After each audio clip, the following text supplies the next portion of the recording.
Welcome back to the deep dive, where we take complex, critical source material, the foundational research, the clinical guidelines, the stuff you need for high-stakes exams, and we really pull out the actionable, need-to-know insights. Exactly. And if you're an advanced practice nurse or an APRN student, you already know this.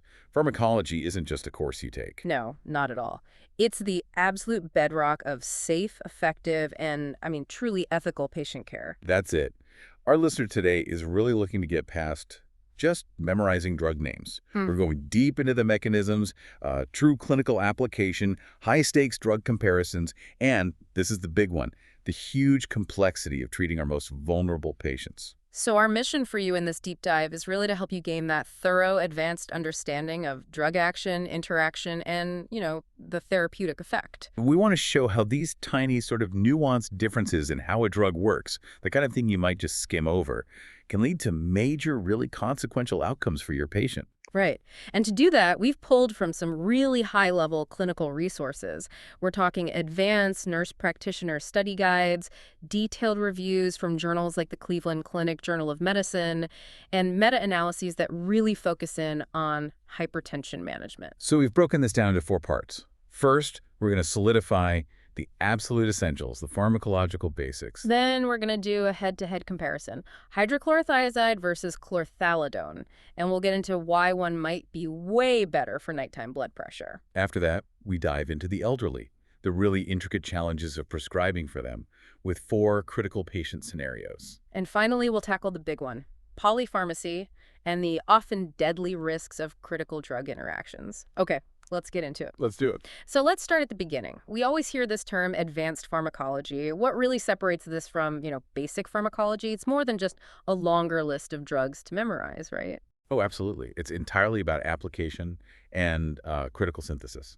Advanced pharmacology is, it's the comprehensive study of drugs and their effects, but at a level where you are the one prescribing, it demands mastery, not just being familiar with the name. So when you're the one writing the prescription, managing the plan, monitoring for effect. Exactly. You have to anticipate the serious adverse effects. That knowledge, it directly translates into minimizing risk and hopefully optimizing patient outcomes. And at the very center of that are the 2 big pillars, right? How the body handles the drug and then how the drug affects the body. Pharmacokinetics and pharmacodynamics. Precisely. You have to start with pharmacokinetics. Yeah. It's the fate of the drug, that ADME sequence we all learn. Absorption, distribution, metabolism, and excretion. And that's not just academic. Not at all. That sequence is the why behind every single decision you make about timing and dosing. Why give this IV versus by mouth? Why does the effect disappear so fast? Why does a patient with, say, liver cirrhosis need a much lower dose? Right. If their liver or their kidney function is off, that whole ADME sequence gets thrown out of whack. You can't predict the dose or the side effects without knowing how that's changed. Correct. Distribution, for example, tells you where the drug goes. Does it stay in the plasma, or does it spread out into the tissues?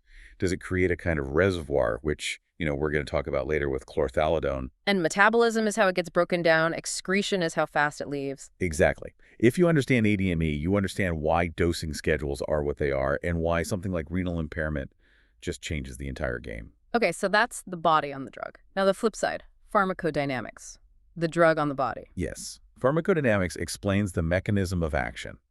This is the relationship between the drug concentration where it's supposed to work and the effect it produces. It's all about receptor theory, agonists that activate, antagonists that block. It's the what. What is the drug actually doing at the cellular level? Exactly.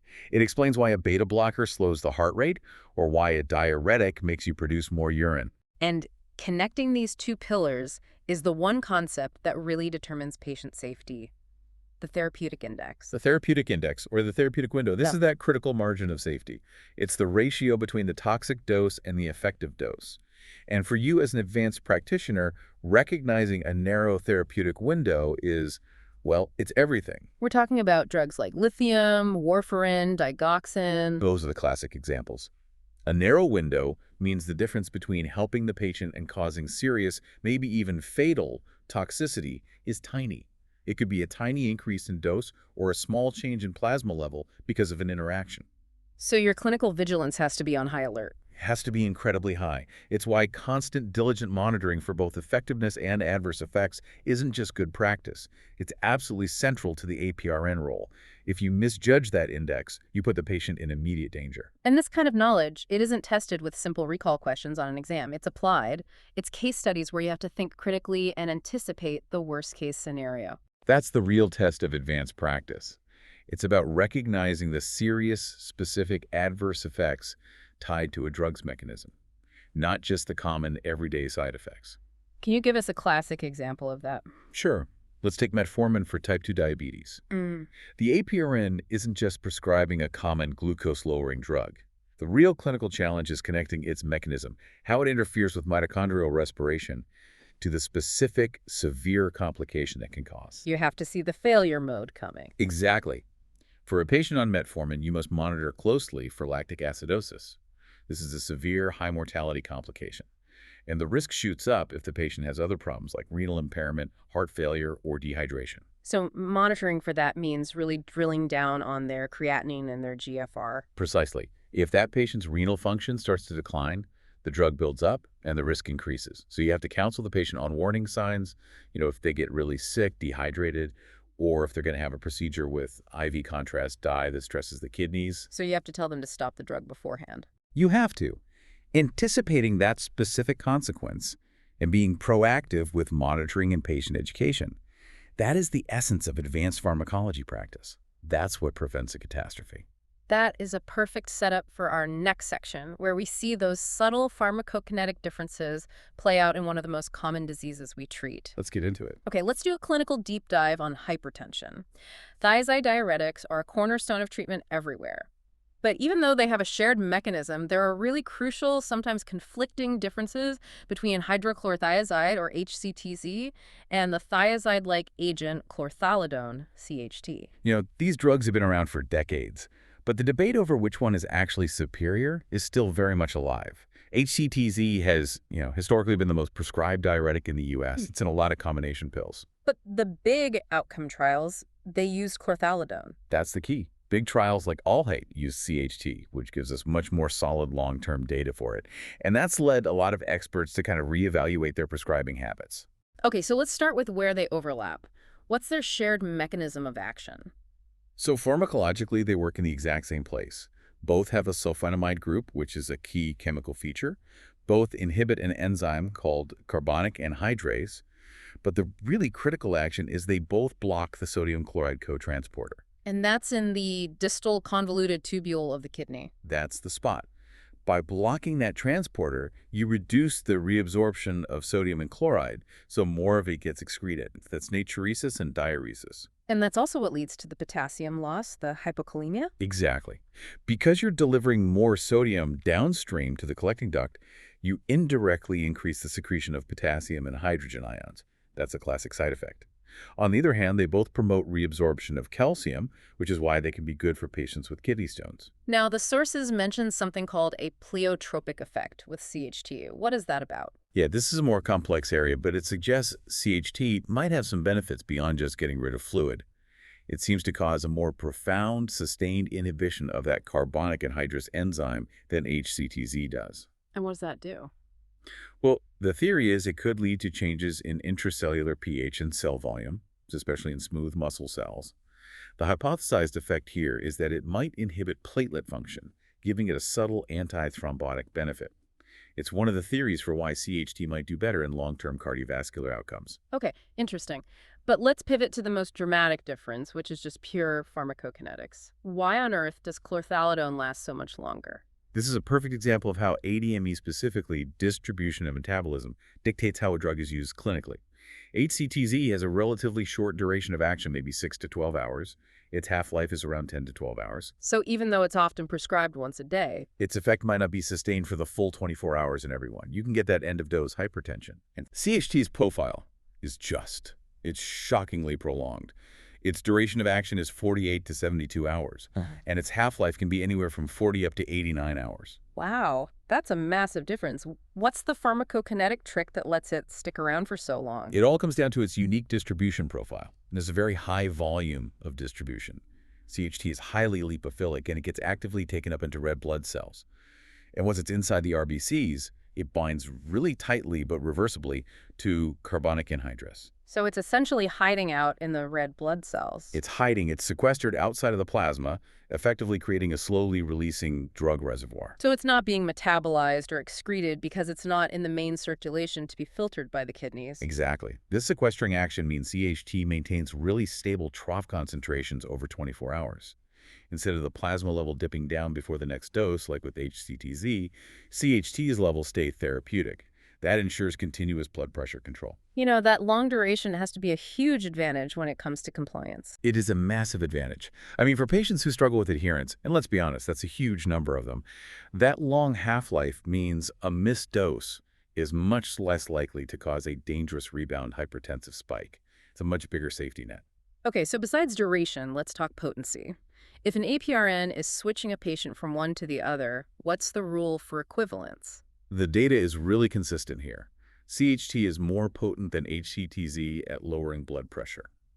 The general consensus is that CHT is about 1.5 to 2 times as potent. So what's the practical rule of them? The rule is to consider 12.5 milligrams of CHT daily as roughly equivalent to 25 milligrams of HCTZ daily, knowing that conversion is absolutely vital for a safe switch. And this is where the kinetics really hit the clinical road, the whole nocturnal blood pressure insight.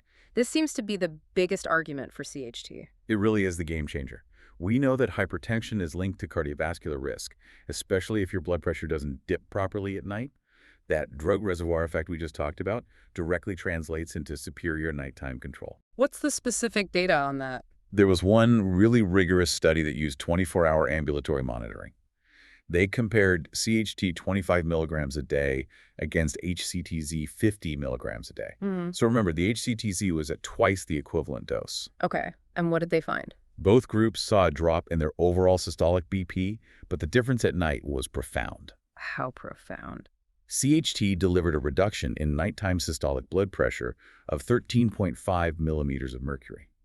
HCTZ, even at that higher dose, only managed a reduction of 6.4. That's more than double the effect. More than double.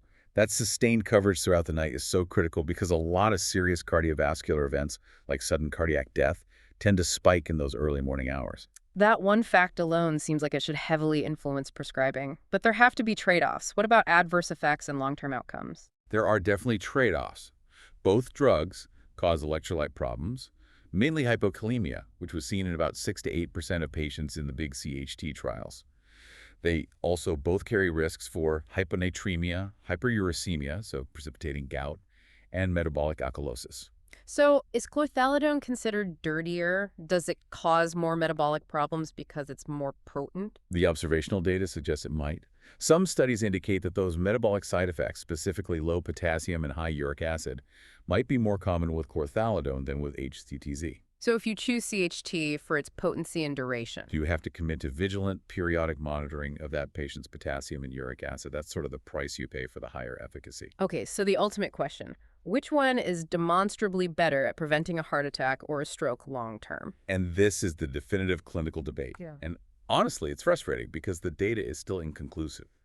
The key is there has been no randomized controlled trial that has directly compared the two using major cardiovascular events as the main outcome. So we're left with retrospective and observational data. Exactly, and they conflict. On one hand, some retrospective analyses suggest that CHT use is linked to significantly fewer cardiovascular events, like a 23% lower risk of heart failure and a 21% lower risk of all cardiovascular events compared to HCTZ. And the theory there is the better 24-hour coverage. Right, and maybe those pleiotropic effects. But then you have the counter-argument, which comes from these huge cohort studies. For instance, a massive Canadian study of nearly 30,000 older adults found no significant difference in the combined outcome of death, heart failure, stroke, or MI between the two groups. So why the conflict? You've got small reviews showing a big benefit and huge real-world studies showing no difference. It probably boils down to methodology, who the patients were at baseline, and dosing. The systematic reviews might pull together studies with higher-risk patients. The big cohort studies reflect messy, real-world prescribing, which can have all sorts of biases. So what's the clinical takeaway for the advanced practitioner? The takeaway has to be balancing the known facts. We know CHT is longer acting and gives better nighttime BP control. But the long-term outcome data is ambiguous. So if your patient is stable and controlled on HCTZ, it's fine to continue. But if they struggle with adherence or have that nocturnal hypertension or just need more potency, CHT with that increased metabolic monitoring is the clear choice, driven by pharmacokinetics. You're using the nuance of the half-life to solve a specific clinical problem. That's it, exactly. And these subtle pharmacological differences, they get magnified exponentially when we're dealing with our most sensitive patients, which brings us perfectly to the complex challenges of prescribing for the elderly. Patients over 85 are the fastest growing group in the U.S., and hypertension is almost universal. It's something like 65% of men and 75% of women by age 70. This demographic needs specialized care. They have all these aging-related changes, decreased cardiac output, increased peripheral vascular resistance, and they're just less able to compensate for quick changes in volume or pressure. So they're much more fragile when it comes to drug side effects. Much more fragile. But despite that complexity, the mandate to treat is absolutely clear. The benefit is still there. Oh yeah. Landmark trials have confirmed that treating hypertension in the elderly, even in octogenarians, significantly reduces morbidity and mortality from things like stroke and heart failure. The benefit is real. So what are the treatment goals we should be aiming for in this group, keeping their age and frailty in mind? The general target, based on expert consensus, is still less than 140 over 90. But you have to be nuanced. For a pretty robust person in their 80s, an achieved systolic pressure of 140 to 145 is perfectly acceptable as long as it's well tolerated and doesn't cause them to get dizzy. And there's a critical warning about overtreatment, right? Specifically tied to cognition. This is absolutely vital. We have to avoid aggressive pressure lowering. Data shows that a systolic pressure below 130 and a diastolic below 70 in late life is actually associated with an increased risk of cognitive decline and dementia. So there's a sweet spot. There's a sort of curvilinear risk. Both low pressure and high pressure are bad. The ideal range for cognitive function in older people actually seems to be a systolic pressure between 140 and 160. The goal is safe control, not just driving the number as low as possible. And before we get to the drugs, it's worth pointing out how powerful lifestyle changes can be in this group. It's profound. The elderly are physiologically more sensitive to salt. Sodium restriction works incredibly well for them. One study showed it drops systolic BP by 8.1 millimeters of mercury in older adults, compared to just 4.8 in younger adults. It's one of the most powerful low-risk tools we have. Okay, let's drill into some specific pharmacological pitfalls. Scenario 1, diuretic-induced hyponatremia. Thiazides are effective, but you have to use extreme caution in the frail elderly, particularly women. The risk of hyponatremia, or low sodium, is significant. It can develop really fast, sometimes just days after starting, and it's strongly linked to confusion, falls, and fractures. And why are elderly women specifically 3 times more at risk for this? It's complicated and multifactorial. They often have a lower total body water volume to begin with. Their renal concentrating mechanism might be a little impaired.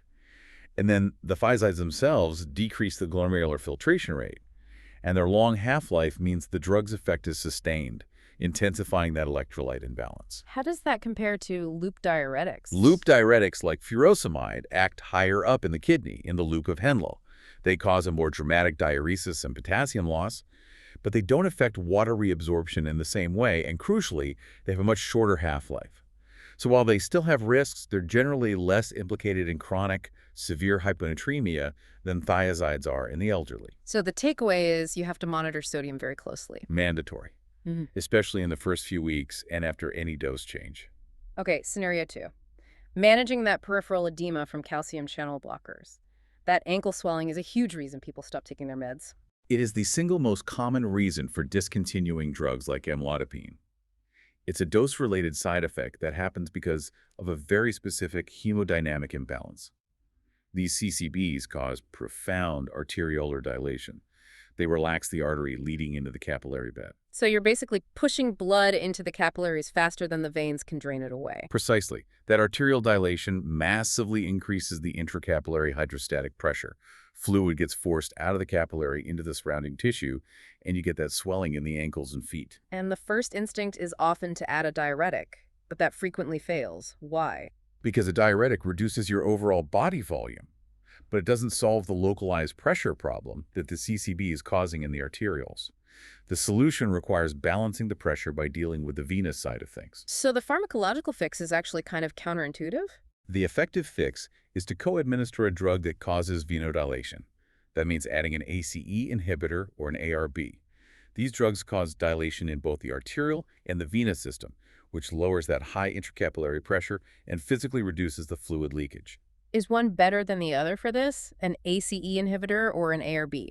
The evidence actually leans toward ACE inhibitors. Meta-analyses show that adding either one reduces the edema by about 38%. But our source material specifically noted that ACE inhibitors were found to be more effective than ARBs for fixing CCB-induced edema. That's a great clinical pearl. Scenario 3, orthostatic hypotension. This is maybe the biggest immediate safety risk in this population. Oh, absolutely.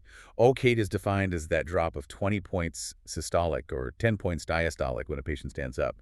In the elderly, it's not just a symptom. It's an independent predictor of cardiovascular events, and it causes falls, which can lead to a major loss of independence. So which drugs should be on our radar as the biggest culprits? Several classes. Alpha blockers and nitrates are high on the list, but thiazide diuretics are major culprits because of volume depletion. And beta blockers also contribute by blunting the heart's ability to speed up quickly when you stand. What should the APRN be doing proactively here? You have to check orthostatic vital signs before you start or increase the dose of any antihypertensive in an elderly patient. If someone is already borderline orthostatic, you start them on the absolute lowest effective dose, you titrate up incredibly slowly, and you teach them about staging, moving slowly from lying to sitting and then from sitting to standing. In our last scenario, number 4, managing hypertension while trying to preserve cognitive function. Are some of these drugs actually neuroprotective? This area is so fascinating. And no, not all antihypertensives are equal when it comes to the brain. We know that long-acting CCBs like nitronidazole were shown in one trial to reduce the risk of dementia. The theory is they affect calcium disorders in the aging brain, which might be protective on its own, separate from the blood pressure lowering. But the bigger neuroprotective effect seems to be tied directly to the renin-angiotensin system. Yes, and specifically to certain ACE inhibitors. We're talking about essentially active ACE inhibitors. These are the ones that are lipophilic enough to cross the blood-brain barrier, like lisinopril, ramipril, and captopril. And what's the evidence for them? Studies have shown that these centrally active agents were associated with a significant 65% reduction in the rate of cognitive decline compared to patients on other antihypertensives. Why such a profound difference? Well, the theory is twofold. First, the brain has its own separate renin-angiotensin system, and that system might play a role in dementia. By blocking it, you offer protection. Second, the ACE enzyme also degrades amyloid beta protein, which is, critical in Alzheimer's. So by choosing a centrally active ACE inhibitor, you might be getting a dual benefit: blood pressure control and direct neuroprotection. That level of specific choice really defines advanced prescribing. It really does. All right, as we move into our final segment, let's focus on polypharmacy. This is the environment where all these geriatric scenarios are playing out. The average elderly patient is taking more than 6 medications, so understanding drug interactions moves from a theoretical risk to an immediate danger. This section is really all about anticipatory prescribing. You have to treat every co-prescription, even over-the-counter drugs, as a potential chemical interaction. And let's start with one of the most common and overlooked ones: antihypertensives and NSAIDs. Okay, the problem. NSAIDs can blunt the effect of blood pressure meds. How does that happen on a pharmacological level? So NSAIDs work by inhibiting CoOX enzymes, which reduces the production of prostaglandins. Prostaglandins are natural vasodilators. They play a key role in keeping up renal blood flow, and they also mediate the effects of drugs like ACE inhibitors and diuretics. When you block those prostaglandins with an NSAID, you get vasoconstriction and fluid retention, which directly fights against what the blood pressure medicine is trying to do.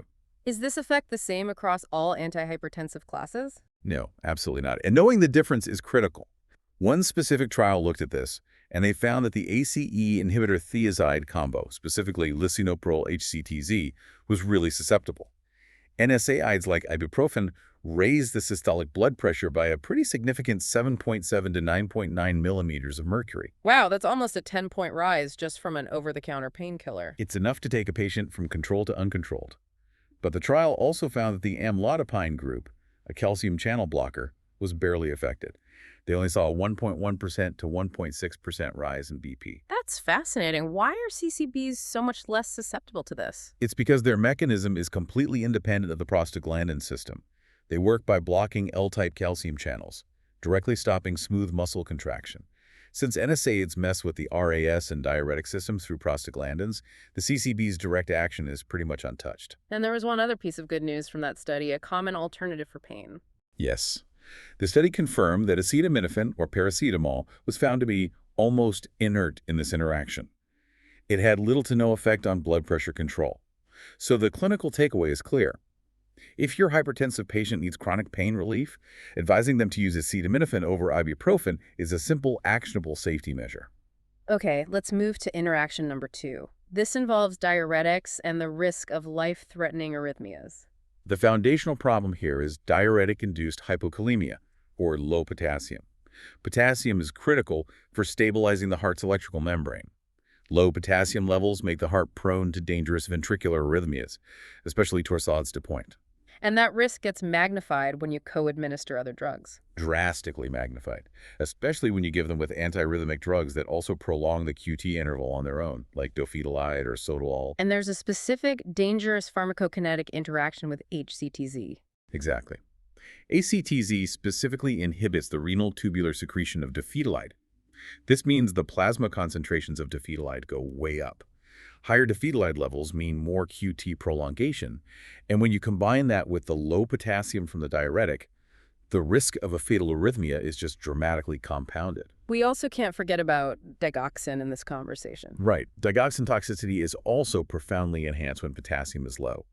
Digoxin works on the sodium-potassium pump in heart cells. When potassium's low, digoxin binds more strongly, which enhances its effect but also massively increases its toxicity risk.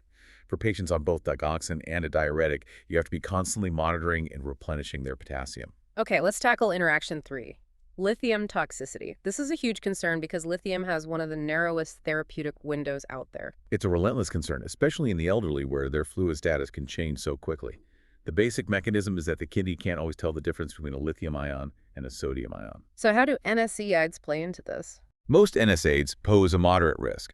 They can cause about a 10 to 25% increase in lithium levels. They do this by inhibiting prostaglandins, which leads to renal vasoconstriction. Right. That decreased blood flow to the kidneys means less lithium gets filtered out and more gets reabsorbed, driving the plasma levels up. Are there any exceptions? Aspirin and another NSAID called Cilindac seem to be exceptions that show less evidence of this interaction. Okay, now what about diuretics and lithium? Are all diuretics equally risky? This is maybe the most critical distinction in this whole section. Thiazides, like HCTZ and Chlorthalidone, present a massive risk. We're talking a severe increase in lithium levels, sometimes up to a 4-fold rise. 4-fold? Why is it so severe? It all happens in the proximal convoluted tubule. When thiazides cause sodium and water loss, the body freaks out and tries to reabsorb any sodium it can. Unfortunately, it mistakes toxic lithium for sodium and pulls it back in right along with it. This causes the plasma lithium to spike into a really dangerous range. So thiazides should be avoided if at all possible in these patients. What's the safer alternative?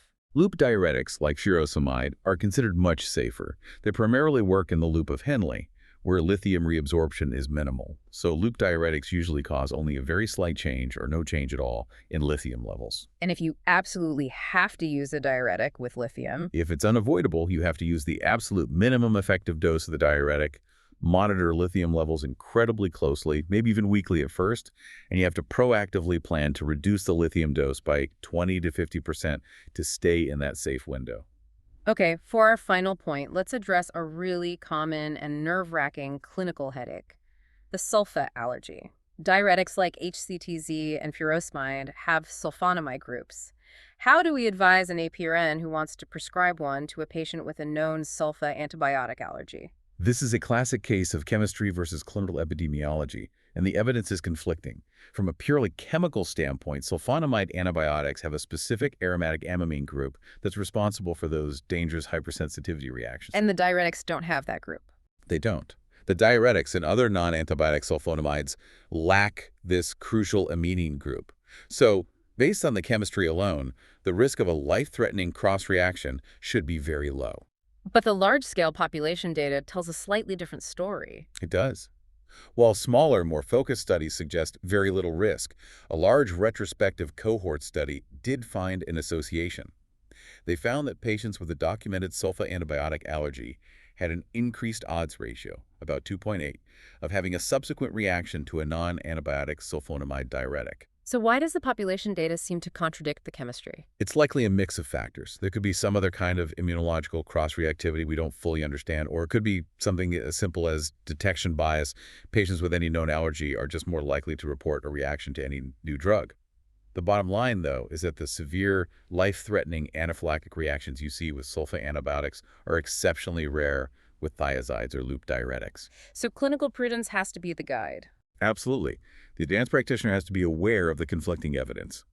The chemical difference is very reassuring against a severe reaction, but the data suggests a higher likelihood of milder side effects. So prescribing one is generally acceptable, but you have to observe the patient and educate them about what to look for. You inform them of the low theoretical risk, and you monitor. So we've gone from the foundations of pharmacokinetics and pharmacodynamics to the crucial difference between HCTZ and CHT, that drug reservoir effect, and the huge advantage in nighttime BP control. And then through the really complex challenges of geriatric prescribing, like using an ACE inhibitor to fix CCB edema. You know, the difference between successful drug management and a dangerous outcome, it often hinges entirely on recognizing these subtle pharmacological nuances. Mastering these distinctions, whether it's the kinetic profile of CHT or the catastrophic interaction between thiazides and lithium, that is what defines true mastery in advanced practice. It really makes you think about how common everyday choices can impact long-term health. We spent some time detailing how common NSAIDs like ibuprofen can seriously blunt the effect of key antihypertensives, while acetaminophen doesn't. Now, given how easily patients can get these pain meds without any clinical advice, and knowing how hard it is to get global hypertension under control, how might this ubiquitous, non-prescribed drug interaction complicate our large-scale public health efforts? And what does this very specific comparison between ibuprofen and acetaminophen mean for the conversations we absolutely must have with our patients about the safe use of over-the-counter medicine?